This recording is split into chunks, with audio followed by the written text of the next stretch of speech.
Good evening, my friends. The storm outside is fierce tonight, with the rain pouring down and thunder rolling in the distance. But as you listen to this story, let it be a gentle escape, a gift to help calm your mind and ease you into a peaceful sleep. Close your eyes, let the world fade away, and allow the story to carry you into a place of rest. Sweet dreams await. The crackling of the campfire was the only sound that filled the silence of the night. My friends and I sat around it, the warmth from the flames casting long shadows across our faces. We had been hiking all day, and now we were settling in for the night, one final night in the wilderness, before we'd head back to the city. The forest was unusually quiet. The crickets, the usual chorus of nocturnal creatures, were absent. Only the occasional rustle of leaves in the breeze seemed to break the stillness, but even that felt distant, as if it was coming from far beyond the trees. "This is nice," Mark said, his voice a little too bright, like he was trying to convince himself as much as the rest of us. No city noise, no rush, just us and the woods. But something about the woods didn't feel right. The trees stood too still, their branches too silent. Even the fire, which crackled and popped, didn't seem to offer the warmth it usually did. It was as though the night itself was holding its breath. I glanced around at the others. Jake was poking the fire with a stick, but his eyes kept darting toward the edge of the camp, as if he was watching something that none of us could see. Mark was staring into the flames, his face illuminated in the orange light, looking almost hypnotized. Sarah, who had been sitting quietly for the past few minutes, looked up suddenly, as if she had heard something too. "You hear that?" she asked, her voice barely above a whisper. We all paused. Silence. I didn't hear anything, but I could feel it. A tension in the air, a heaviness that pressed against me. Something was out there, watching. "Just the wind," Jake said, brushing it off. But he didn't look convinced. I wasn't so sure. The wind hadn't picked up. Not since we set up camp. And then there was that feeling, the one that settled in the pit of your stomach when you were being watched. The same feeling I had as a kid, walking through the woods behind my house. The sense that something was out there, just beyond the trees. I shook it off. I'm being paranoid. It was just the isolation, the forest, the way the night made everything seem more alive than it really was. But then it happened. A soft sound, so faint that it could have been mistaken for the wind, or the crackling of the fire. A whisper. I glanced at the others. No one spoke. No one moved. Then it came again. Clearer this time. A voice carried by the wind. Or perhaps something darker. "Leave." The word was soft, almost drowned out by the rustling of the leaves. But it was there. I had heard it. And the moment I did, the fire seemed to flicker, like it was struggling against something unseen. I stood up abruptly. "Did you hear that?" I asked, my voice a little too loud, too shaky. "What?" Sarah asked, her eyes wide. "What did you hear?" But before I could answer, the fire sputtered again. A gust of wind blew through the camp, stronger now, forcing me to squint against the cold. The flames danced violently, casting wild shadows on the ground, stretching unnaturally long, as though something was moving just outside their reach. "Guys, I think we should head back to the car," Jake said, his voice suddenly tight, his usual bravado gone. "Something's not right. It feels like we're being watched." At that moment I felt it too. The shift in the air, the rising tension, the trees, the wind, the fire. They felt like they were closing in, waiting for something to happen. I don't know why I did it, but I turned away from the fire, looking into the woods, into the darkness beyond the camp. And in the blackness, I thought I saw something move. A shape, not an animal. Something taller, thinner, moving with unnatural grace. Before I could say anything, a bright flash of lightning cracked across the sky. And in that moment, I saw it clearly. A figure standing in the distance, just beyond the firelight. And then it was gone. The storm was picking up, the sky growing darker with each passing minute. Thunder rumbled in the distance. And then, with a sudden crash, the storm hit in full force. The rain began to pour, hard and fast, the droplets slamming against the leaves and the ground like tiny bullets. The fire flickered violently, the wind pushing the flames to and fro, but it stubbornly held on. For now, we were all huddled around it, but the warmth it offered seemed to be fading, as if the fire itself could sense something was wrong. The once comforting crackle now seemed hollow, and the shadows cast by the flames stretched longer than they should have, twisting like dark fingers reaching for us. Guys, this is getting out of hand, Sarah said, pulling her hood tighter around her face as the rain soaked her clothes. Maybe we should head back to the car. The storm's getting worse, and I don't like the way the trees are moving. She was right. The trees, towering and steady just hours ago, now swayed unnaturally, their branches bending and twisting in ways they shouldn't have been able to. The wind howled, making it hard to hear anything over its deafening roar.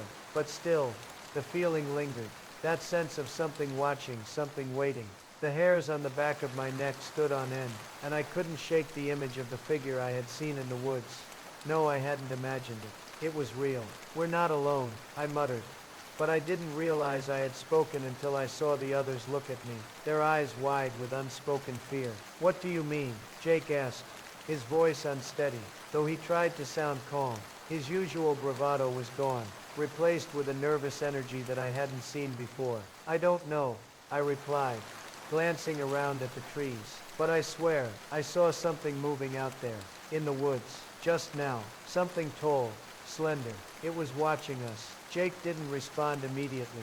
He turned to look into the woods, his eyes scanning the darkness, as if trying to catch a glimpse of what I had seen. The rain poured harder now, drenching everything, and the wind seemed to pick up even more, making the trees groan and creak in protest. The thunder cracked again, deafening, and in the brief moment of silence that followed, I heard it, a voice, faint, barely above the sound of the storm, but unmistakable.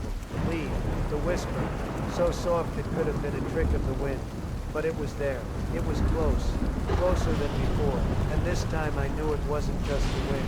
The voice was too deliberate, too clear, too intentional. I turned to the others, panic rising in my chest. Did you hear that? Mark and Sarah exchanged glances, their faces pale in the firelight. Jake looked around again, his hand tightening around his flashlight, as though it might protect him from whatever was out there. But the whispers didn't stop. They grew louder, more insistent. Leave now, or it will be too late.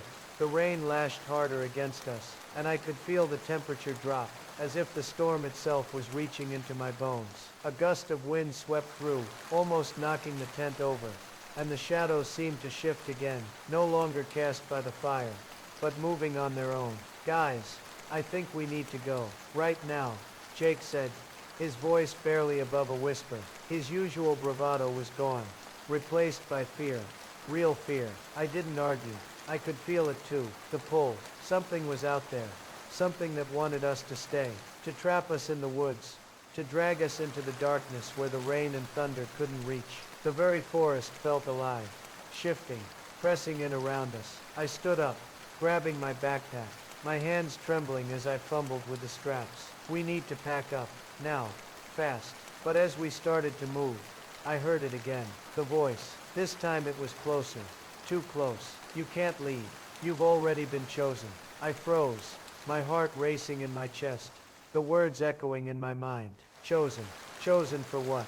Before I could react, there was a rustling in the bushes behind me. I turned, heart in my throat, but the wind howled, drowning out any sound from the trees. And then, suddenly, the storm seemed to grow even worse. The thunder cracked with a deafening roar, so loud I thought the sky itself was about to tear open. The rain poured in sheets, soaking us in seconds, and in that moment of chaos, the figure appeared. It wasn't standing in the distance and the thunder shook the right beneath our feet, so loud I thought the very sky was about to tear apart. The rain came down in torrents, a blinding, endless wall of water that made it impossible to see beyond the campfire. The trees groaned, their branches bending with unnatural force, the wind shrieking through the woods as if the forest itself was alive and in pain. But the worst of it was the figure. It wasn't a shadow in the distance anymore. It was standing right in front of us, in the middle of our camp. Its body was tall and thin, its limbs too long, too twisted. The rain didn't seem to touch it, like its body was made of something darker, something unnatural. And those eyes, those hollow, empty eyes, pierced through the darkness, fixing on each of us in turn. I wanted to run. I should have run, but my body wouldn't obey. I couldn't move, couldn't speak. All I could do was stare at it. My heart pounding in my chest, my breath caught in my throat. You've come too far.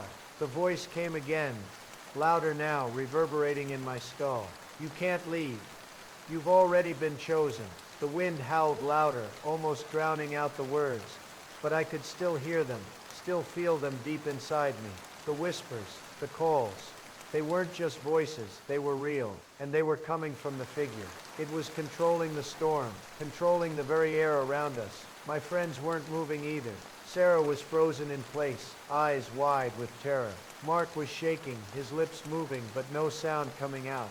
Jake was clutching his flashlight, the beam flickering uselessly in the darkness. We were all caught in its gaze, unable to break free. You should never have come here, the figure said. Its voice now a deep guttural growl that seemed to come from the very earth itself.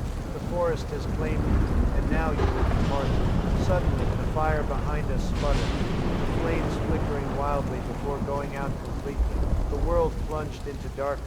The only light was the faint glow from the storm's lightning strikes, illuminating the figure's form just enough to show the horrific grin that spread across its face. It wasn't human. It wasn't even close. And then, just as quickly as it had appeared, it was gone, vanished into the blackness of the storm, leaving us standing in the suffocating silence. My breath came in ragged gasps, my body shaking with fear I couldn't control. What the hell was that? Mark gasped, his voice cracked with panic. I don't know, Jake said, his voice barely a whisper. But we need to get out of here, now. I nodded, barely able to form words, but when I turned to run, my legs gave out from beneath me. It felt like the ground was pulling me down. My feet sank into the mud as if the earth itself was trying to swallow me whole. You're not leaving. The voice echoed in my mind again, and I realized with a sickening lurch that the figure hadn't just disappeared. It was still here. It was still with us. In the trees, in the storm, in the very air we breathed. The trees around us began to bend and twist, their branches stretching toward us like skeletal hands. The ground shook, and I could feel something pulling at my ankles, dragging me down.